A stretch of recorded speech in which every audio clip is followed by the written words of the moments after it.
Olá, somos as alunas Cristina e Carolina, cursamos Química Industrial na Universidade Federal do Rio Grande do Sul e hoje vamos fazer a resolução de um exercício de operações unitárias 1 sobre sedimentadores.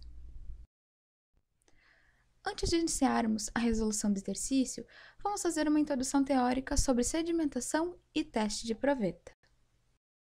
Então, o que é sedimentação?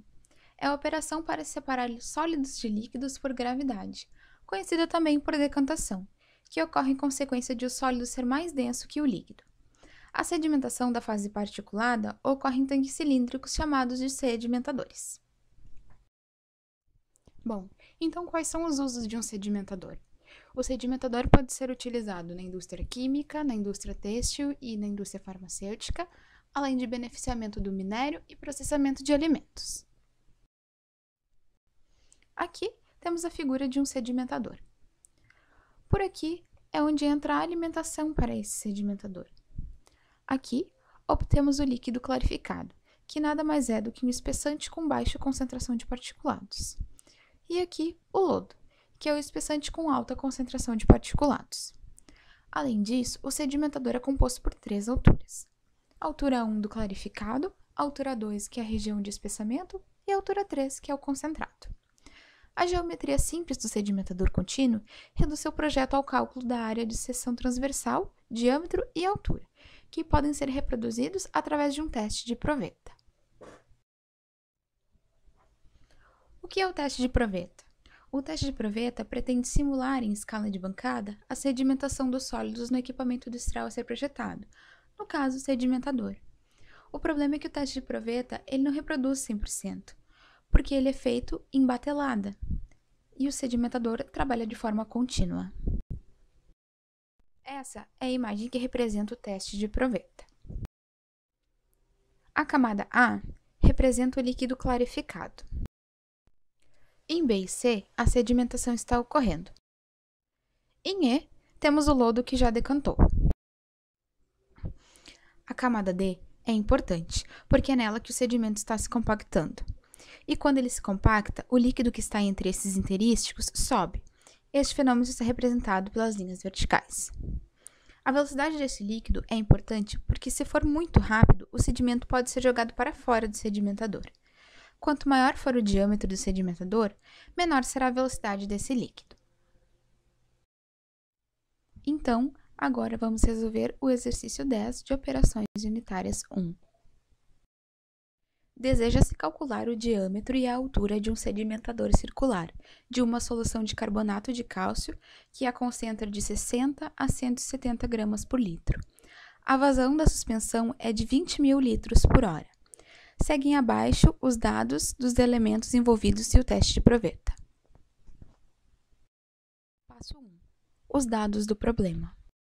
Aqui temos a propriedade, o valor e as unidades, a concentração inicial da solução, a concentração final da solução, a densidade do líquido, a densidade da partícula e a vazão.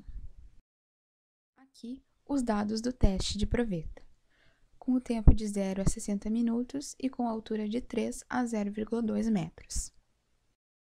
Então, aqui, vamos apresentar o gráfico envolvido. Com os dados do teste de proveta, traçamos a curva de altura versus o tempo, que se inicia na altura de 3 metros até a altura de 0,2 metros, pelo tempo de 0 a 60 minutos. Agora, os cálculos envolvidos para a resolução do exercício. Para a parte inicial do problema, temos que encontrar o diâmetro. Então, utilizamos a altura mínima, utilizamos o tempo mínimo, a área da seção transversal, para então encontrarmos o diâmetro. Iniciamos com o cálculo de altura mínima e, através dela, obteremos o tempo mínimo de sedimentação. O cálculo da altura mínima é através da concentração inicial da solução, da altura inicial e da concentração final da solução. Então, com a concentração inicial de 60 gramas por litro, vezes 3, que é a altura mínima, dividido por 170, que é o valor da concentração final, obtemos a altura mínima de 1,0588 metros. Então, Com o valor de Z mínimo, achamos pelo gráfico o valor de T mínimo, que foi de 14,873 minutos, que transformando para horas, achamos 0,2479 horas. Para o cálculo do diâmetro do sedimentador, também utilizamos a área da seção transversal, que calcula-se baseando na vazão, o tempo mínimo de sedimentação achado no gráfico anterior e a altura inicial. Então, usando a vazão de 20 metros cúbicos por hora, vezes o tempo mínimo achado no gráfico anterior, dividido pela altura inicial, temos a área da seção transversal igual a 1,6525 metros quadrados. Então, agora podemos calcular o diâmetro do sedimentador. Temos a equação diâmetro ao quadrado igual a área da seção transversal vezes 4 dividido por π. Substituindo os valores encontrados, achamos que o diâmetro do sedimentador é igual a 1,4505 metro. A segunda parte do problema é como encontrar a altura do sedimentador. Vamos iniciar encontrando a altura da interface clarificado sedimentado, encontrar a concentração no início da sedimentação, o tempo em que essa concentração é igual à concentração final, para então obtermos a altura. Para encontrarmos a altura na interface clarificado sedimentado, precisamos traçar tangentes aos pontos do gráfico para encontrarmos esses valores.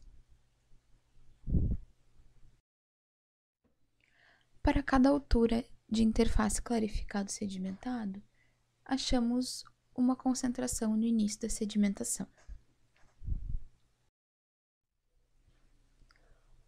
Como a concentração inicial e a altura inicial se mantêm constante, a única variável será a altura da interface clarificado sedimentado. Então, aqui temos uma tabela proveniente dos valores do cálculo anterior. Precisamos encontrar o valor de tempo em que a concentração da solução no início da sedimentação é igual à concentração final, que é de 170 gramas por litro. Observando a tabela, vemos que não temos esse valor de concentração no início da sedimentação, o CL. Para isso, será necessário interpolar os valores imediatamente antes e imediatamente depois de 170, para acharmos o que procuramos. Interpolando os valores, achamos um tempo igual a 3.393 minutos. Então, com o tempo anteriormente encontrado, podemos calcular o tempo de sedimentação na altura em que queremos encontrar, através da equação, que é o tempo em que as concentrações do início da sedimentação e final são iguais, menos o tempo final do comportamento linear.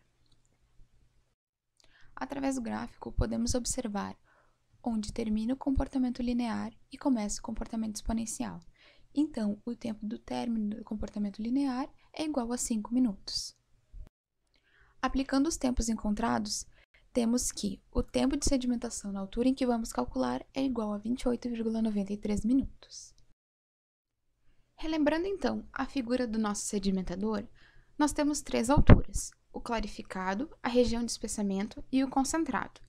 Esse exercício pede somente a região de espessamento, a altura H2, e é o que vamos calcular. Então, para cálculo de H2, temos a equação 4/3 vezes a altura mínima vezes o tempo de sedimentação nesta altura dividido pelo tempo mínimo, que é igual a 2,746 metros. Se quiséssemos calcular a altura total do sedimentador, seria com a soma de H1, H2 e H3. H1 seria nos fornecido entre 0,45 e 0,75 e H3 seria a multiplicação de 0,073 pelo diâmetro. Para calcular a altura total deste sedimentador, vamos utilizar o valor máximo de H1 de 0,75, mais o valor encontrado de H2, mais o valor de H3 aplicado ao diâmetro encontrado. Isso tudo daria o total de 3,6 metros de altura. Fazendo um recapitula dos resultados obtidos nesse exercício resolvido, temos que o diâmetro encontrado foi de 1,45 e a altura H2 do sedimentador foi de 2,75. Vamos fazer aqui, então, uma comparação de tamanhos, para que possamos mensurar o tamanho desse sedimentador. A altura média do brasileiro é de 1,73 m. E aqui é a altura do sedimentador encontrado, 3,06 m. Assim, finalizamos a resolução do exercício 10 de sedimentação, da cadeira de Operações Unitárias 1, do curso de Química Industrial da Universidade Federal do Rio Grande do Sul. Obrigada pela atenção.